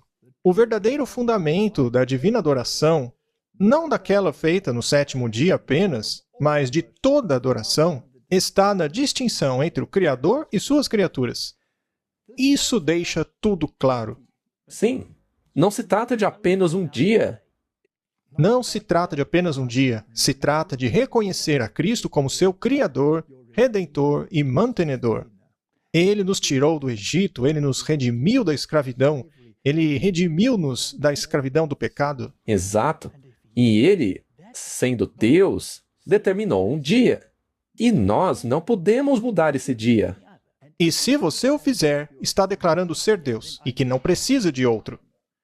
Então, ao insistir em não fazer o que Cristo ordenou, mas o que o homem ordena, especialmente o papado nessa questão específica, você está se exaltando à posição de Deus. E a maçonaria ensina isso. Então vamos deixar claro. Por acaso estamos adorando um dia? Não, estamos adorando ao Criador nesse dia. Porque tem um monte de gente que faz confusão. Eles acham que nós queremos adorar o dia. Ah, vocês adoram esse dia. Para vocês, um dia da semana é mais importante que o próprio Deus. Mas não é isso. Na verdade, é colocar o Criador como a coisa mais importante na sua vida. Então, Martin, é fundamental que esse pensamento, essa doutrina, esteja absolutamente clara na sua mente. Muito bem. Continuando. Este grande fato jamais se tornará obsoleto. Ele nunca poderá ser esquecido. Foi para manter essa verdade sempre na mente dos homens que Deus instituiu o sábado no Éden. Tanto quanto o fato de Ele ser o nosso Criador continua a ser a razão pela qual nós o adoramos, tanto o sábado continuará a ser um sinal e memorial disto. Ou seja, Martin, não há um outro jeito. Não há outro dia. Não. Mudar o dia é jogar fora o título do próprio Criador. Então, a guarda do sábado é um sinal de lealdade ao verdadeiro Deus, aquele que criou os céus e a terra, o mar e as fontes das águas. A mensagem que ordena ao homem adorar a Deus e guardar os seus mandamentos também exige que os seus seguidores guardem o quarto mandamento. Correto? Não dá para mudar nada. Não, não dá. Muito bem, vamos digerir ainda mais. O que significa o sábado e por que foi instituído? Vamos resumir. Número 1, foi instituído na criação, para lembrar a humanidade de sua origem e dependência do Criador. Você concorda? Claro. Muito bem. Segundo ponto. No sexto dia, foi dado a Adão uma parceira, porque não é bom que o homem fique sozinho. No início ele era sozinho. Deus mostrou a ele todos os animais que estavam em pares. Aí ele disse, cadê a minha? Não é? Ele então fez Adão dormir e criou Eva. E ele então disse, aqui está ela. Portanto, Adão deveria ter uma ajudadora idônea, uma companheira. Isso significa o nosso relacionamento horizontal com a humanidade. Mas no sétimo dia, Deus acrescentou o sábado, porque a humanidade tinha que encontrar descanso nele. A humanidade deveria descansar no seu relacionamento com Deus, ou seja, um relacionamento vertical. Então, há dois tipos de relacionamentos aí, que são importantes para Deus. Então, se o relacionamento entre Adão e Eva eram importantes, a família não é importante para Deus? Claro. Em qual dia foi unida a família? No sábado. E por acaso o Papa tem o direito de mudar isso? Não. Não, ele é o... Por que você está rindo? É uma coisa séria. Eu só tô pensando como isso é ridículo. É exatamente o oposto. Satanás faz exatamente o oposto do que Deus faz. Muito bem. Ponto número 3. Jesus Cristo é o Criador e Senhor do sábado. Ele mesmo disse isso. A humanidade é totalmente dependente dele para sua vida e existência, e eles não têm vida em si mesmos. Eles não são Deus. Da mesma maneira, a humanidade é totalmente dependente de Cristo para sua salvação, já que não há outro nome pelo qual possam ser salvos. E o sábado, portanto, é símbolo tanto da criação quanto da redenção. Para mim faz todo sentido. Muito bem. E há alguma evidência para isso? Bem, se é verdade, deve haver uma evidência. Mais uma pergunta. O Novo Testamento nega ou confirma o sábado? Essa é uma pergunta muito boa, porque toda essa controvérsia sobre esse tema poderia ser decidida nisso aí, porque eles dizem que o Novo Testamento nega. Vamos explorar isso. As pessoas podem discordar, mas são apenas pensamentos aqui. Cristo pagou o preço pela transgressão da lei por parte da humanidade no sexto dia da semana. Não é verdade? Isso não é bíblico? Sim, 100%. Ele morreu no dia antes do sábado. Provando assim o seu amor pela humanidade. E ele descansou no sepulcro no sétimo dia. Ele não permaneceu no mesmo modelo que no Éden? Exato. Ele criou o sábado para o descanso, e, portanto, nesse dia ele descansou. Portanto, ele completou a sua obra da redenção no sexto dia, descansando no sétimo. Os discípulos descansaram no sétimo dia de acordo com o mandamento. Não é o que diz a Bíblia? Sim, Portanto, nas duas sextas-feiras, ou seja, na da criação e na da crucificação, houve um Adão, o primeiro e o segundo Adão. Há qualquer violação do sábado aqui? Não. A chamada violação do sábado, que Jesus supostamente cometeu, foi contra decretos humanos e nunca contra decretos divinos. Jesus nunca transgrediu a sua própria lei, Ele transgrediu apenas o decreto humano. que eles fizeram por sua vez porque se consideravam deuses. Muito bem, Martin.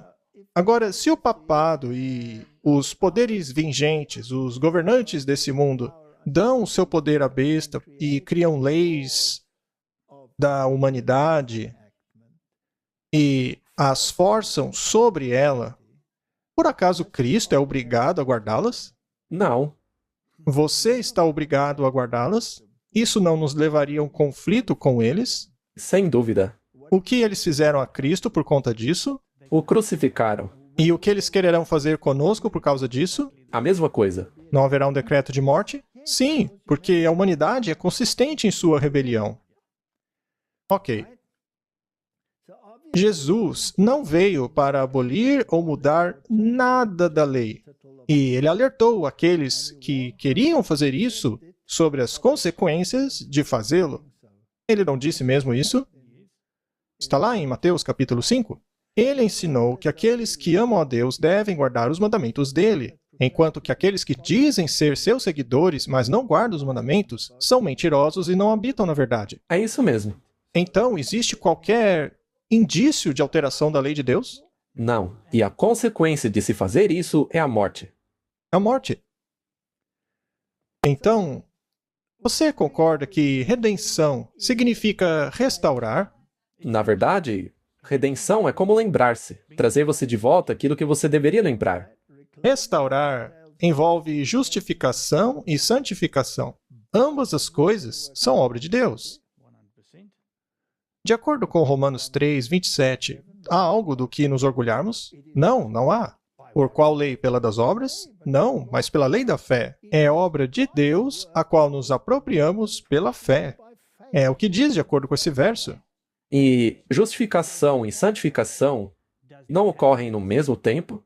Vamos colocar da seguinte maneira. Justificação é o decreto judicial de que você está ok com Deus, de que você tem o manto da justiça. Já a santificação é o resultado desse relacionamento, porque Cristo está em você, operando as boas obras. E caso você pense que é você que está operando essas boas obras, esse verso nos lembra que não há do que nos orgulharmos. Portanto, Martin, quem é o justificador e o santificador? Jesus Cristo, De quem é a obra? dele, Qual é a sua parte? devemos ter fé naquilo que ele está fazendo. E descansar no que ele está fazendo em você. E caso seu antigo eu tente ressuscitar, você o mata de novo. Você dá na cabeça dele. Ok. Então, Hebreus 4, verso 3. Porque nós, os que temos crido, entramos no repouso, descanso das nossas obras, porque agora acreditamos que Ele é o Criador, Ele é o mantenedor, e, portanto, seguindo este pensamento, é o nosso recriador. Exatamente, esse verso definitivamente não diz que agora você pode guardar qualquer dia além do sábado. Tal como disse, assim jurei na minha ira que não entrarão no meu repouso, embora suas obras estivessem acabadas desde a fundação do mundo. O que ele está dizendo aqui é desde a fundação do mundo, quando ele criou o sábado e estabeleceu o sábado. Agora voltem e lembre-se disso. Hebreus 4, verso 9. Portanto, resta ainda um repouso para o povo de Deus, porque aquele que entrou no seu repouso, ele próprio repousou de suas obras, como Deus das suas. Procuremos, pois, entrar naquele repouso, para que ninguém caia no mesmo exemplo de desobediência. É Deus quem opera. até mesmo na recriação. O perfeccionismo, ou depender de sua própria perfeição, é uma negação do sábado. E, infelizmente, existem muitos que guardam sábado que acreditam que devem se tornar perfeitos por meio de suas obras. Mas não se pode fazer isso, isso é negar o sábado. De novo, isso é quase como se fazer Deus. Sim, porque é a sua obra. Você está trabalhando, não está descansando. Não está descansando naquilo que foi completado por você. Você não descansa na gratidão. É assim que agradecemos. Exato. Muito bem, vamos lá. As curas que Jesus fez no sábado foram para mostrar que ele era o restaurador, o redentor, o doador da vida, o Messias, o Deus homem, já que ninguém pode ressuscitar alguém dos mortos sem ser Deus, sem ser divino. Ele perdoou os pecados daqueles que ele curou. Eles o acusaram disso, não foi? Ele os restaurou fisicamente e mentalmente. Sem Jesus, esses atos seriam impossíveis.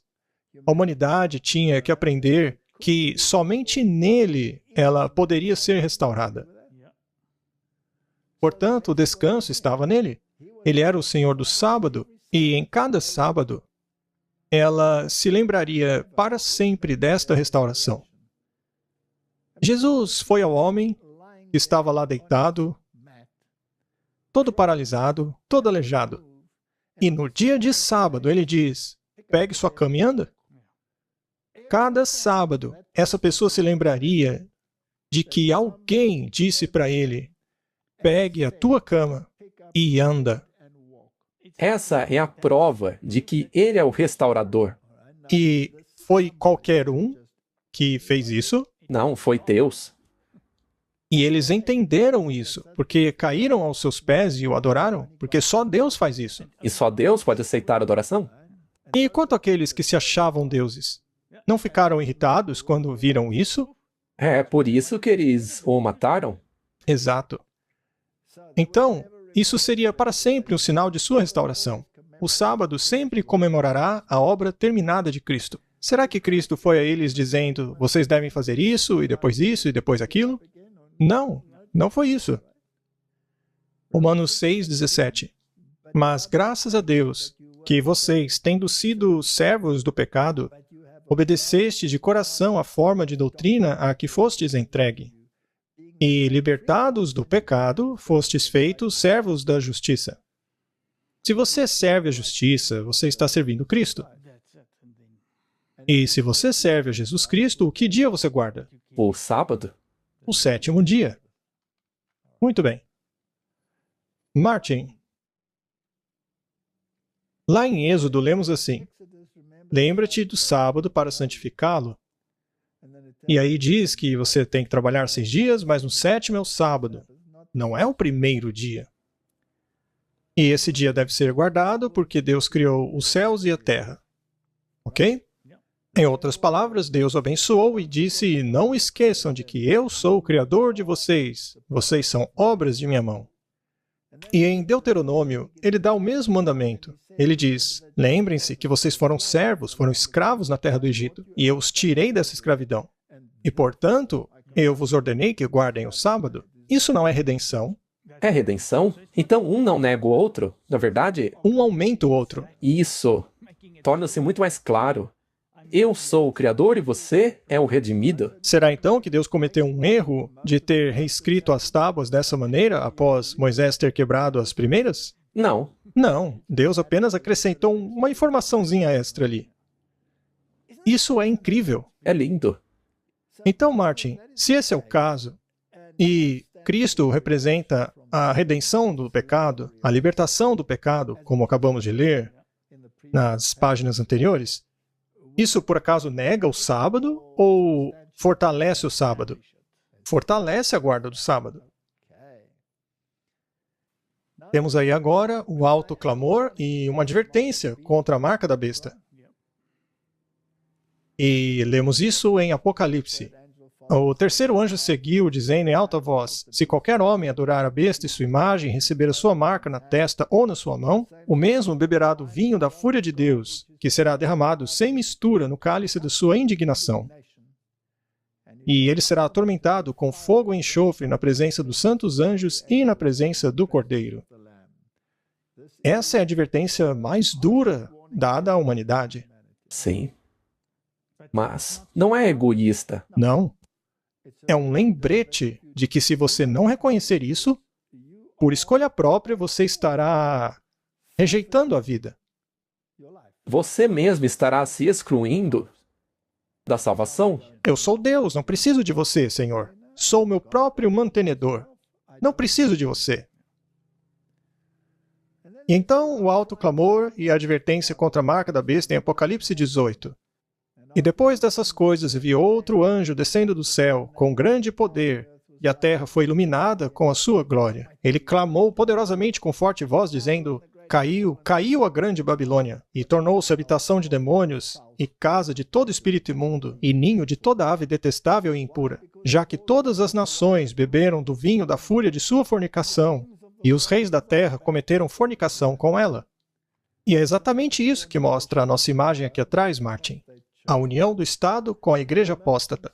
Continuando, e os comerciantes da terra se enriqueceram com a abundância de suas iguarias. E ouvi outra voz do céu dizendo: Sai dela, povo meu, agora é a escolha.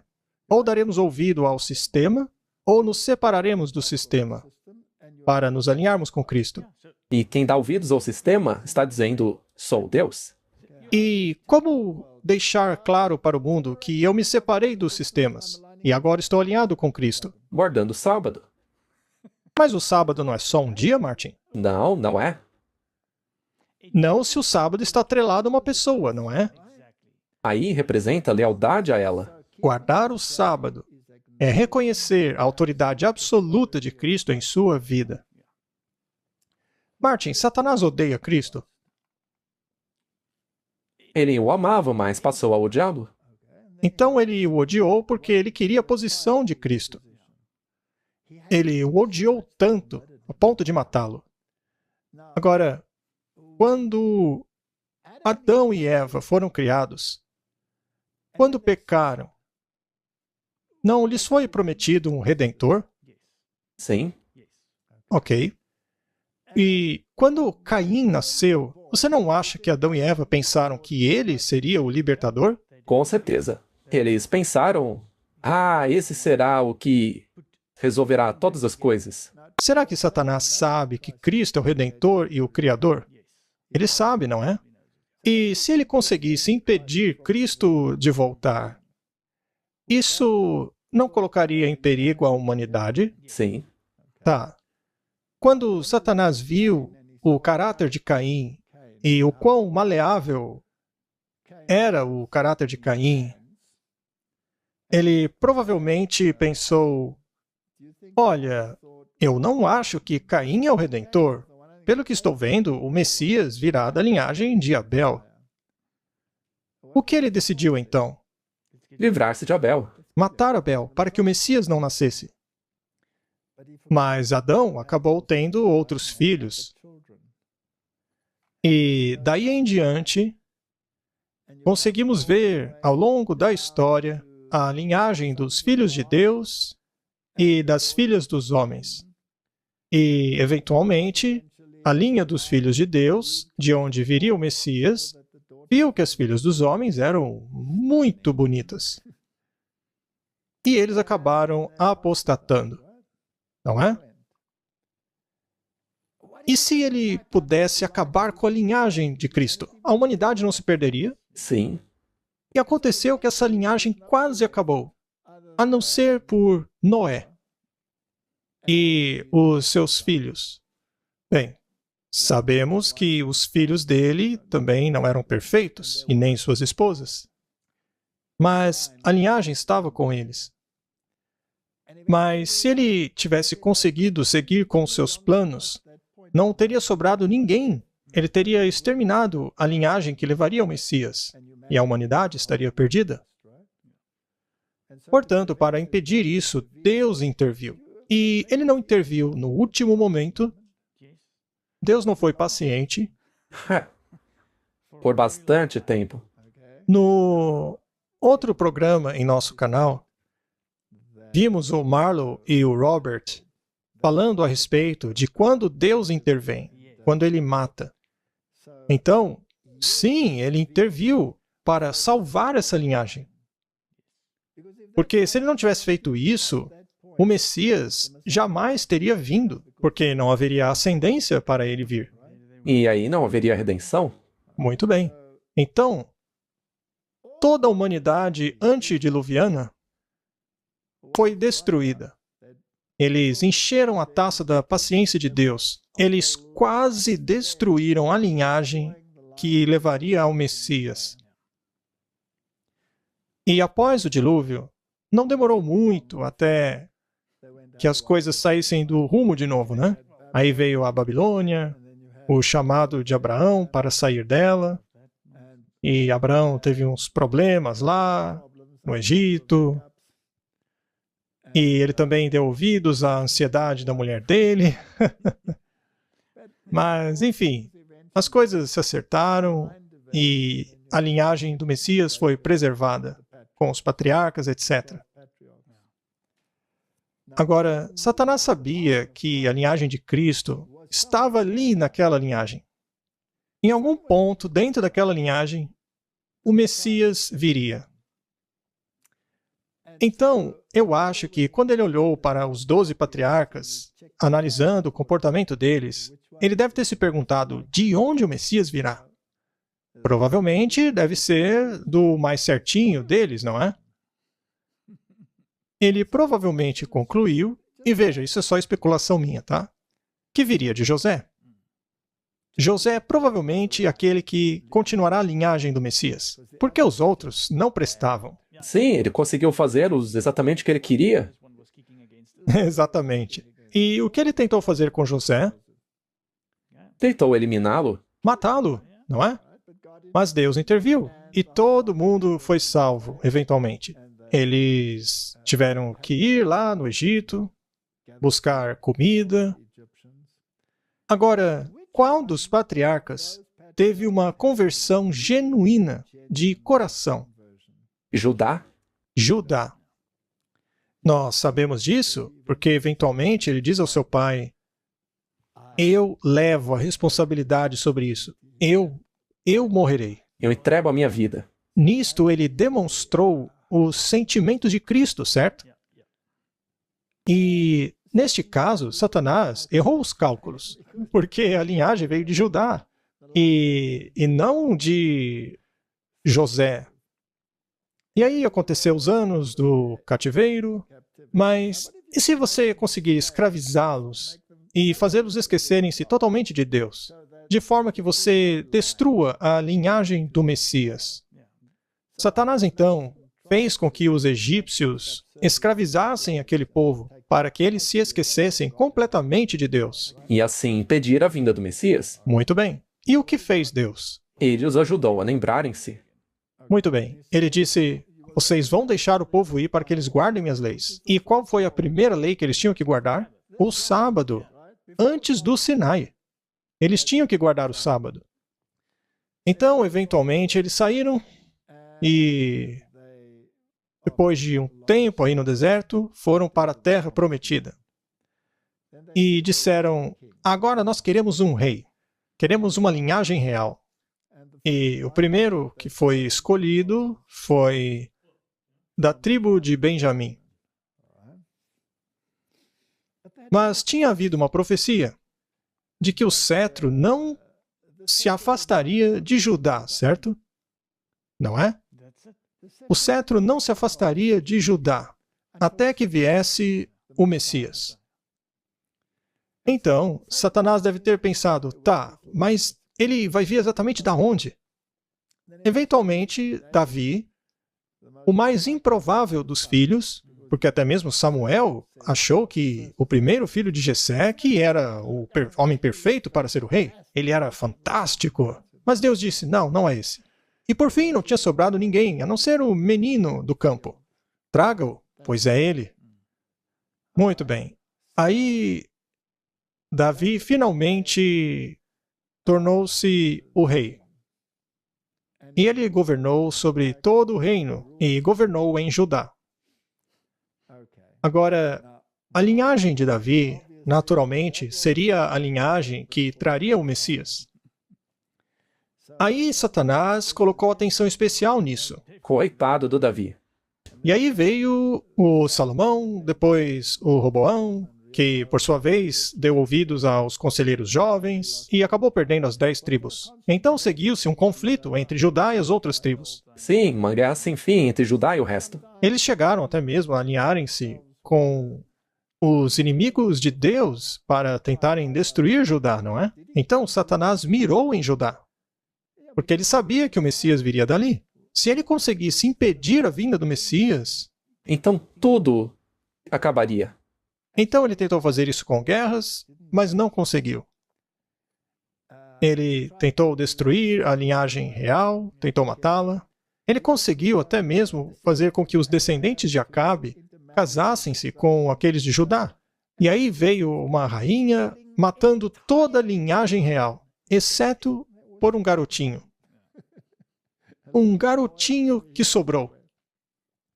Portanto, Satanás não tentou matar a linhagem do Messias constantemente. O tempo todo. Se você meditar sobre isso, é algo fantástico. Eventualmente, Judá também apostatou e acabou indo a cativeiro. E os primeiros que Nabucodonosor tomou foram príncipes. E Satanás pensou, esses aí são príncipes, a linhagem deve vir deles. Eles estão indo para a Babilônia. Mas e se algo acontecer e o Messias acabar nascendo na Babilônia? Como eu vou impedir isso?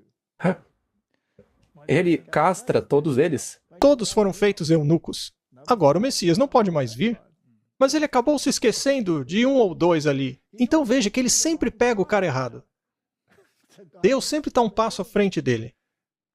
Mas a guerra era contra Cristo. Ele sempre tentou destruir a linhagem real, mas sobrava um ali ou outro aqui, e a promessa continuava. E, eventualmente, a linhagem do rei foi realmente perdida, e os reis que passaram a governar em Judá já não eram mais da verdadeira linhagem judaica. Eram convertidos, como os herodianos. Então, você tinha esse tipo de reino. Mas a linhagem real ainda existia. E Satanás estava lá, procurando, buscando. E uma pessoa da linhagem real era Maria. Mas Deus conseguiu ordenar as coisas de tal forma que até José também pertencia à linhagem de Davi. Os dois pertenciam. Ainda que José não viesse a ser o pai literal, ainda assim ele era da linhagem de Judá. Apenas para provar o ponto. Exato. E aí vem os reis magos dizendo, cadê o rei dos judeus? Herodes ficou bravo. Sim. E o que ele tentou fazer? Destruí-lo. Destruí-lo. Então a guerra era contra quem? Contra Cristo. Muito bem, Martin. Eu estou tentando provar um ponto aqui. Desde o tempo de Adão até a chegada de Jesus, ele tentou impedir a vinda do Messias. Ele sempre tentou destruí-lo. Aí Jesus vai para o Egito. Agora eles tinham recursos por causa dos presentes que os magos do Oriente trouxeram. E 12 anos depois eles voltaram. E Satanás ficava em seu percalço. Ele não tentou destruí-lo também no deserto? Ele certamente tentou destruí-lo, mas os anjos guardaram Jesus. Deus o estava protegendo, contanto que ele permanecesse fiel às exigências. Satanás não tentou matá-lo depois? O tempo todo. O tempo todo. Quando Jesus anunciou lá na sinagoga que aquele dia de Isaías tinha chegado, o povo não tentou matá-lo e jogá-lo do penhasco? Quantas vezes a Bíblia não diz que as pessoas pegaram pedras para matá-lo? Veja só. Então, a guerra foi constantemente contra Jesus. E, finalmente, ele conseguiu matá-lo. E ele pensou, agora que eu consegui matá-lo, eu vou selar o túmulo. E esse foi o maior erro que ele cometeu. Ele fez com que os líderes selassem o sepulcro. Pilatos tinha até colocado o sinal na cruz lá. Sim. Rei. Rei dos judeus. Rei dos judeus. Rei dos judeus. Porque o cetro nunca se afastaria de Judá. Então, rei dos judeus. Agora, Martin, quando ele percebeu que tinha perdido a guerra, a única opção que lhe sobrou seria destruir aqueles que o reconhecem como rei. Estes não guardavam o sábado? Sim, guardavam. Os discípulos guardavam o sábado? Claro, com certeza. Muito bem. Finalmente, então, Satanás cria um sistema para combater o sábado. Ele cria o mistério da iniquidade, que, por sua vez, muda o sábado para o domingo. Contra quem é essa guerra? É contra Jesus. Mais uma vez, a guerra nunca mudou. E o que ele fez contra os guardadores do sábado ao longo da história? Tentou destruí-los. Eu não vou dar todos os detalhes aqui, porque senão não vai acabar nunca esse programa. Mas o ponto que eu quero fazer aqui é o de que, se ele não pôde matá-lo na linhagem, Deus não foi leal, permitindo, na verdade, matar quase todo mundo, a não ser um garotinho. Quão paciente é Deus? A guerra era para impedir o Messias de vir. E depois que o Messias veio e morreu, a guerra agora é contra aqueles que guardam a sua palavra. Agora, alguns a estão guardando ignorantemente. Correto? Isso é verdade. Ninguém terá a marca da besta até que compreenda a questão. Mas é isso que diz Roma? Mas a marca da besta será imposta. Sim. Vamos nos assegurar do que diz Roma. Eu já sei que a gente mostrou isso umas 1000 vezes, mas apenas para ter certeza, vamos mostrar para o mundo o quão arrogante é este sistema. Roma diz: é claro que a Igreja Católica alega que a mudança foi o seu ato. Aqui ele está falando da mudança do sábado para o domingo. E este ato é a marca de seu poder e autoridade eclesiástica em coisas religiosas. Isso veio do cardeal Gibbons. Outra declaração. A igreja está acima da Bíblia, e a transferência da observância do sábado para o domingo é prova deste fato. E isso veio da revista Catholic Record, de 1923. Martin, isso não é pura arrogância? Isso é pura blasfêmia. Eles chegam ao ponto de dizer isso, ó.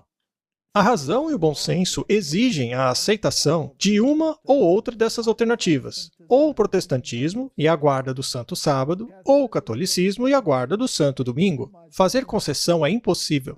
Como dá para ser mais claro que isso? Isso não torna eles inimigos do Criador e mantenedor, mas sob o disfarce de serem A favor dele? a favor dele. Mais um, dito pelo padre Enright. A Bíblia diz: lembra-te do dia de sábado, mas a Igreja Católica diz não. Pelo meu poder divino, Isso aí é se colocar no lugar de Deus. eu anulo o dia de sábado e os ordeno a guardarem como santo o primeiro dia da semana. E todo mundo civilizado se curva em reverente obediência a essa ordem da Igreja Católica. Isso aí soa como Lúcifer. Novamente, o padre Enright. Roma afirma que a mudança do sábado para o domingo é a marca de nossa autoridade sobre a lei de Deus. Isso não bate com o que Apocalipse diz sobre a besta? Marca de nossa autoridade sobre a lei de Deus. De novo, isso foi dito pelo padre Enright, presidente do Redemptorist College, em seu livro A História do Sábado. Não dá para ser mais claro do que isso? Temos mais um aqui do padre Brady. Vale lembrar aos presbiterianos, batistas, metodistas e todos os outros cristãos que a Bíblia não os apoia em lugar algum na sua observância do domingo. O domingo é uma instituição da Igreja Católica Romana, e aqueles que o observam o mandamento da Igreja Católica. Será mesmo que é só uma questão de dia ou é algo muito mais profundo? Eu queria muito que as pessoas entendessem que não se trata apenas de um dia, se trata de Jesus Cristo. O sábado implica num relacionamento. Guardar o sábado sem um relacionamento é obras. Sim, porque aí é só a guarda de um dia. Sendo assim, é possível que haja vários guardadores do sábado que estejam fazendo isso só pela obra em si? Sim. Portanto, não estamos dizendo aqui que todos que guardam o sábado estão salvos, caso alguém não tenha entendido isso. Vou repetir. A sua salvação não está ligada a um dia, está ligada ao Criador, o mantenedor. Ah, bom. Guardar o dia errado é negar a completa dependência do Criador e Redentor. E isso, por sua vez, também é obras. Também é dizer que você é Deus, porque você não precisa de um criador e mantenedor. Mudar o dia leva um momento. Mas manter um relacionamento leva tempo e óleo. Eu escrevi óleo mesmo. Eu poderia ter escrito esforço, mas aí... Aí seria fruto da sua própria obra, não é? Sim, obras. Eu escrevi óleo porque representa o Espírito Santo. Então, qualquer pessoa que hoje guarde o domingo e comece a entender essa questão, eles não podem mudar a guarda em um momento? Sim. Sim. E será que podem mudar o relacionamento em um instante? Eu acredito, Marty, que existam muitos aí em todas as igrejas que têm um relacionamento com Deus. Tudo o que precisam entender é a importância desse dia dentro deste relacionamento. Muitos cristãos, guardadores do domingo, que têm um relacionamento e têm guardado o domingo em ignorância, darão ouvidos ao alto clamor. E muitos cristãos, guardadores do sábado, que não têm esse relacionamento, se perderão. Você concorda? 100%. Então não estamos dizendo que um é melhor que o outro. Só estamos falando a respeito dessa questão. A questão de quem você reconhece como a sua autoridade. Então, guardar o sábado não é uma afronta àqueles que não guardam, mas é um convite para que eles venham e se unam, saiam de Babilônia e demonstrem que vocês creem que Jesus é o seu Criador e mantenedor. A única maneira de demonstrar isso é guardando o sábado. E essa será a grande prova de fé no futuro. Vamos ver uma citação retirada do livro O Grande Conflito.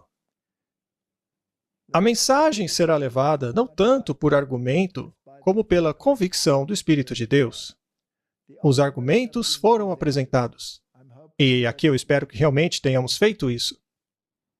A semente foi lançada, e agora brotará e dará fruto. As publicações foram distribuídas por trabalhadores missionários. Ainda assim, muitos cujas mentes foram impressionadas foram impedidos de compreender completamente a verdade ou de submeter-se à obediência. Mas agora, os raios da luz penetram em toda parte. A verdade é vista em sua clareza e os honestos filhos de Deus rompem os laços que os seguram. Conexões familiares, relacionamentos de igreja são incapazes de prendê-los agora. A verdade é mais preciosa do que tudo. Apesar dos agentes combinados contra a verdade, um grande número decide ficar de pé ao lado do Senhor. Então isso é no futuro. No futuro, quando a questão se tornar clara para todos, essa bela profecia se cumprirá. Eu acredito que sim, porque ela vem de Deus. Ela vem de Deus. Quando a lei de Deus for neutralizada e a igreja for sacudida pelas severas provações que provarão a todos que vivem na terra, incluindo os guardadores do sábado, um grande número daqueles que supostamente são genuínos darão ouvidos a espíritos sedutores e se tornarão traidores das verdades sagradas. Ou seja, muitos que hoje são guardadores do sábado cederão à pressão. E acabaram traindo seus irmãos. E estes serão os piores perseguidores. Mesmo dentre nós surgirão homens falando coisas perversas, a fim de desviarem os discípulos, e muitos darão ouvidos a espíritos sedutores. Aqueles que apostatarem nestes tempos de prova darão falso testemunho e trairão seus irmãos para garantir sua segurança. Estes revelarão aonde seus irmãos estão escondidos, guiando os lobos ao seu encalço. Cristo nos alertou sobre isso para que não fiquemos surpresos diante da crueldade de amigos e parentes. Martin, eu gostaria de lembrar todas essas pessoas que sim, essas coisas vão acontecer. Mas quem está no controle de tudo? Deus. Deus? Então, quando falamos a respeito do grande tempo de angústia, quem de fato estará em angústia? Aqueles que não estão do lado do Senhor. Ah, porque Deus irá abrir o Mar Vermelho. Claro, figurativamente falando, para que o povo de Deus passe pelas águas e que os outros se afoguem. Deus é o mantenedor. Então não se esqueça, não foque no lado negativo. Não se preocupe em como você vai sobreviver, mas foque naquele que vai te fazer sobreviver. Exato. É isso aí. nós descobriremos que será necessário largar todas as mãos, com exceção da mão de Jesus. Amigos se revelarão traidores. Parentes, enganados pelo inimigo, pensarão estar fazendo obra de Deus em oporem-se a nós, exercendo os maiores esforços para nos colocar em dificuldades, para que assim neguemos nossa fé. Mas podemos confiar na mão de Jesus Cristo em meio às trevas e perigo. Então, esse é o ponto. A questão do sábado não vai acabar. Na verdade, será o clímax de tudo. E a controvérsia que tem girado em torno desse dia atingirá o grande clímax. Porque a guerra é contra Cristo. E se nos escondemos atrás dele, aí não temos que lutar a guerra. Não, ele lutará em nosso lugar. Nem poderíamos lutar, porque estaríamos em um número ridículo perto do resto. Só nos resta confiar em Jesus. Muitos deixarão a igreja, e parecerá que a igreja vai cair. Satanás fará milagres para enganar. Ele exibirá o seu poder como supremo. Pode parecer que a igreja vai cair, mas ela não cairá. Ela permanecerá. Os pecadores em Sião serão peneirados, e o joio será separado do precioso trigo. Essa é uma obra terrível, mas precisa acontecer. Ninguém, a não ser aqueles que têm vencido pelo sangue do Cordeiro e pela palavra de seu testemunho, serão encontrados entre os leais e verdadeiros, sem ruga ou mancha de pecado, sem mentira em suas bocas. Não será apenas o mundo que será peneirado e provado. Não, de jeito nenhum. O mesmo teste ocorrerá na igreja. E esse é o teste da legitimidade. Se você guarda um dia porque acha que a guarda desse dia vai te salvar, você está perdido. Esse é o problema.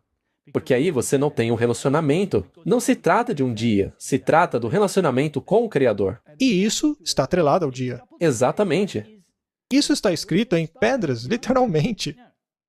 Não dá para excluir nada. São as duas coisas, o dia e o Criador, não um ou outro. Muito bem, vamos resumir.